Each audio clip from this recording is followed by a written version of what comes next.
What's going on, ladies and gentlemen of the internet realm? Logan, aka Deathpower, some Green Steam Gamers here.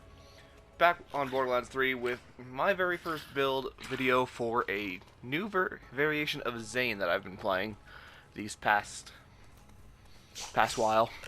This build is ridiculous. It is so much fun with, honestly, a lot of motion sickness. This build is not for those who get sick easily or have no idea how to handle a lot of enemies, because this build is a variation of Chain Zane, but it's not quite Chain Zane. It abuses the Sentinel kill skills, but the DigiClone double barrel and teleportation abilities. Teleporting in and out of areas around the map, gunning people down, you know, as you normally do in Borderlands, but this, without further ado, is Ping Pong Zane. Green skills don't really matter. Don't worry about green skills too much. It really doesn't actually matter. It's just if you have extra skill points, you might as well use them somewhere. So we'll start off with, you know, Sentinel. If you've seen Chain Zane build, then you'll know about all the Sentinel kill skills, which is completely fine. It's all the exact same, because you can use a redistributor with this build, and it's the exact same. I personally don't. I have been using the Old Ridian, the Powerhouse Old Ridian with Sentinel Cryo from the new DLC, Guns, Love, and Tentacles. So this weapon is a boss and mob machine. It rips people apart, which is one of the best things ever. So, of course, you got your full violent speed, violent momentum.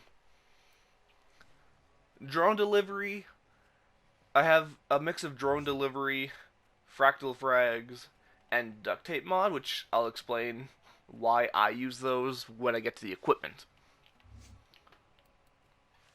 Reload speed, you only really need 1 point in there for the simple fact that most of the guns reload fast enough that you don't really care.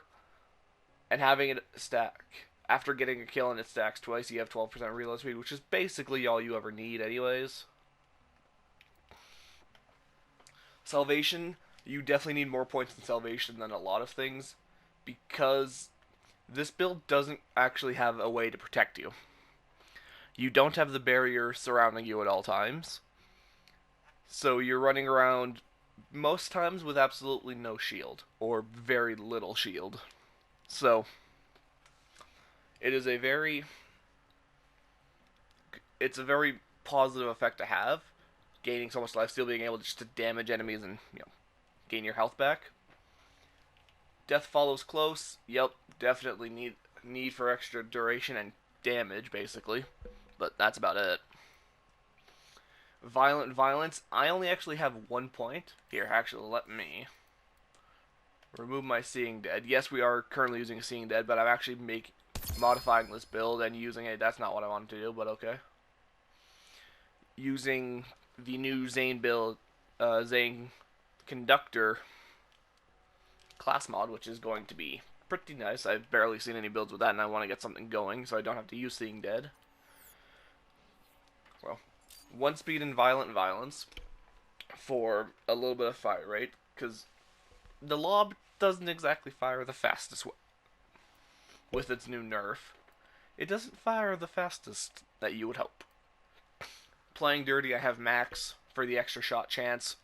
If you're using a redistributor, you need this. If you don't have a redistributor, it's always good to have, especially with weapons like the Lob or the Old Ridian, or even the Cutsman, really. The Cutsman with it is actually useless. Or useless as in, you know, it uses your ammo a little bit more, but man, does it pack a punch. Good Misfortune, I actually have all 3 points in there for the simple fact that you really want to keep your DigiClone up as much as possible so you can continuously teleport around the map and keep bouncing in and out of combat. Seeing Red I'm using because I'm trying not to use the Seeing Dead class mode when I get a actually good Conductor class mode with good rolls. So this way you can just get all your kill skills going right off the bat to then make it easier to keep them going. Then we get into the DigiClone tree. This is where things get a little bit more loopy for players. Maxed out borrow time for actions, more action skill duration, obviously, because you'll have plus 60% plus 60% action skill duration if you have both up, and usually you have both up at all times. Unless your Digiclone dies, then you have to wait for it to respawn, which is not too bad with rolls and whatnot. Synchronicity, gain up to 40% more damage by having both open, which is brutal when mowing through enemies. Premonitus, I know a lot of people don't use this, but I find having the extra magazine size is pretty valuable, especially on weapons, again, like the Lob, Old Ridian, Cutsman, even some weapons like some COV weapons, because it means you have more shots before you break. Which, going off on that, there's actually a weapon on this build that is a COV assault rifle, which I will get into in gear. Again, duct tape mod, you fire a grenade, fractal frags, your Digiclone. Killing an enemy gives your clone a chance to throw a grenade, and Digiclone throws a grenade when he spawns or dies, which is hilarious with the grenade mod I use personally, but again, it all depends on your preference. But the one I have is definitely one of the best, because it's absolute chaos. I know a lot of people like Donnybrook, but I personally don't. Donnybrook, yeah, it's health regen, but it doesn't really need too much of it. Not with this build. Because you're always doing ridiculous damage anyways, you don't really need all that damage. And then Zane swaps with a clone, quick breather. This is great because if your clone's about to die, you can teleport him out to a new area so he can get health back. You start regenerating your shield, which is really good with the shield I have. Old you, this is just a lifesaver. Being able to res yourself and fight for your life. Everything is, this has saved me multiple times. Because there's times you're shooting at an enemy and they are too far out of range so you can't shoot them in time. It's like, well, I'm going to die if I don't use this.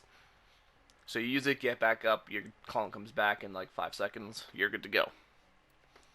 Max Supersonic Man for all of the movement speed, because this build is very quick, which is a problem with Mallow and Takedown, because if you have too much movement speed, you'll run off the edge. I've done that too. It is hilarious. Then you get down, boom, enhance.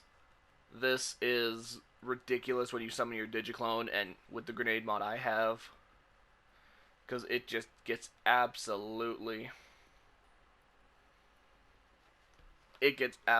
nuts with everything that happens. One point in Trick of the Light, because if you're shooting enemies, if you teleport around with your clone and you see enemies start shooting back at your clone with, not what I want to swap to, this ability, the augment which one's real, you can easily wipe them down even quicker. Like a ghost, you gain a chance to ignore bullets. This one is amazing. Just, extra chance to ignore bullets. Why not? Prevent damage. And then the ability which actually makes this build stupid. Double barrel. Having your clone spawn with whatever weapon you're holding. This is actually one of the best abilities. This is why I went all the way into this tree. Double barrel is actually gross. And then if you did want to, and yeah, I had 2 extra points, so I put them in adrenaline for cooldown rate. But you could, of course, duct tape mod, Donnybrook, pocket of grenades if you need. But if you're using this build, you don't really use grenades all that often, and grenades are so plentiful to pick up. Trick of the Light, if you want a bonus cryo even. Heck, even more violence. Or really good speed or health regen, anything. You don't even need to go into the grenade tree for this build, so. Moving on to the gear.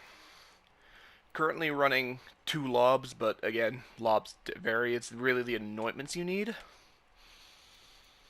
Old Iridian, because this weapon, honestly, in my opinion, is on par, if not a bit better than the redistributor. Also easier to get. Of course, Shock Cutsman, Corrosive Cutsman, because why not? They're Wotan murderers, basically. The shield I'm currently using is a Void Rift, dropped solely from the Empowered Scholar from the Guns, Love, and Tentacles DLC in the Dustwood Archives, but it is very rare to get one. It's like a 1 in 5 chance, so getting an anointed one, very difficult, but preferred anointment would be DigiClone Health Regen or Sentinel Movement Speed. Either of those two are key. Next, we have the Snowdrift Auto Idol, restoring max health after killing an enemy. Is amazing. And Snowdrift, just for more movement, is absolutely brutal with this build. You could slide into an area with a bunch of guys, teleport back with your clone, and then slide back in and help your clone wreck things. However, the rules, not the greatest. Not the greatest. Shock resistance is nice, incendiary resistance is nice, but rolls you'd be looking for are anything gun damage magazine size.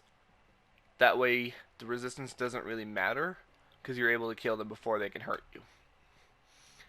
And the reason why I'm using Fractal Frags, Duct Tape Mod, and Drone Delivery is the Singularity Firestorm. This grenade is brutal. And with one of the best anointments possible, yeah, it gets pretty insane real quick. Having the weapon, grenade, and action damage increase by 25% for 6 seconds when your guys are when they're constantly throwing grenades or you're shooting grenades from your gun. Not only does it pull enemies in for 1 second, it also launches them around, meaning your shots will miss a lot, but it also throws people into ragdoll mode, which gives you easier kills. Which, buyer beware, causes a lot of lag. So if you can handle lag and handle a lot of motion sickness, this build is for you. Then we're running the Disciplined Soul Render with DigiClone Ammo Regen. This thing is a powerhouse against certain monsters. Monsters or enemies. It's not the greatest DPS-wise for dealing with bosses, but let's say, for instance, you're trying to farm for a legendary that drops from a kill quest. This thing is a powerhouse. If you can quick tap and fire when you're locked onto the head with the burst mode or single, you will always hit the criticals and always launch the purple skulls from this thing to deal even more damage. This thing is a powerhouse, and with ammo regen, oh, it's nasty.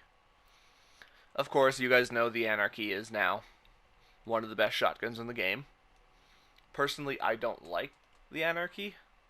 But next we have the Insider, a new shotgun from the DLC 2.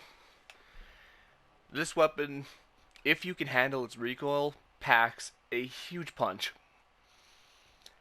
I'm still trying to get used to the recoil, but when you do, this weapon packs about as much punch as a Anarchy, which is hilarious. Of course, running 2 lobs, I have Radiation for when I'm running through Mallow on Takedown, Cryo for when I'm running through everything else. Transformer, this is just one of the backup shields I run for Mallow on Takedown specifically, due to everything having a generator around them. So you're able to prevent the shock damage. It also helps against Sigurdrifa. When she shoots her splash damage attacks at you, you can stand in them to regen your shield while dodging the rest. Antifreeze.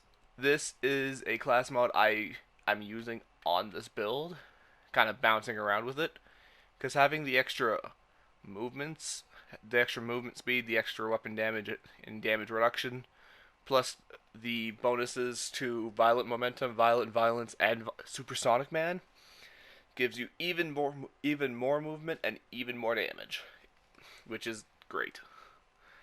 And then the unconventional weapon, the hot damn serial killer COV assault rifle from Guns, Love, and Tentacles. This thing is a very common drop if you run through areas like the Cankerwood, start to finish killing all of the Wolvengar. This thing is a very high drop, and we were lucky enough to get a Sentinel Cryo one, which packs a punch. You're better off if you're having a COV assault rifle like this, More Pain is Power, Embrace the Pain, those kind of legendary assault rifles. You're better off with the DigiClone ammo regen, or weapon damage increase for after swapping places. But the Sentinel Cryo is good too, especially with the DigiClone if you spawn him with this, because effectively then you have 2 miniguns spraying down enemies. And yeah, that's basically the entire build. Oh, yeah, I need that. Come back. That's pretty much the entire build in a nutshell. Teleport around the map, murder everything, use your clone to get yourself back up, and rinse and repeat. Now, before I end off this video, I just want to remind you guys, if you do enjoy the content, I always recommend like, comment, subscribe, share with your friends. We live stream 4 or 5 times a week on this channel. We do content videos like now we're doing some class builds, we got playthroughs, vlogs, all sorts of stuff at least 2 or 3 times a week minimum, if not more, depending on how our work schedules coincide. So I always say, if you do like the content and want to see more, of course, subscribe and hit that notification bell so you can see everything we do, and who knows, maybe even hop into some games and on some live streams with us. But for now, I'm going to end up this video, and I'm going to leave you guys with a clip of this build fighting Wotan the Invincible in 3 minutes and 30 seconds. Thanks for watching, and we'll see you guys next time. Peace out, ladies and gentlemen. Now that is If I get everything I need tonight. Light that giant bastard up. Seriously? Well, I want to get that video uploaded. Hey, go ahead. So.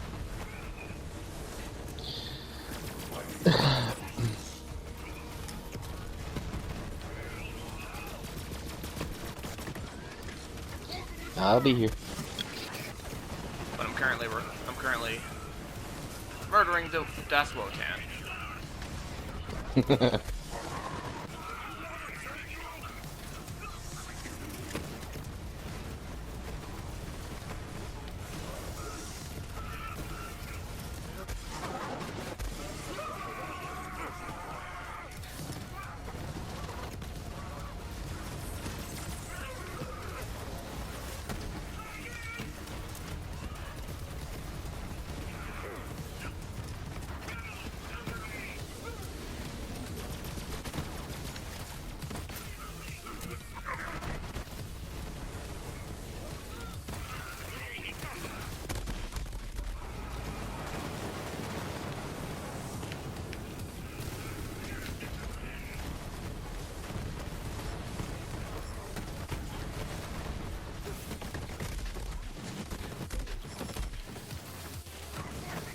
Oh god, cryo damage.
that for a takedown, you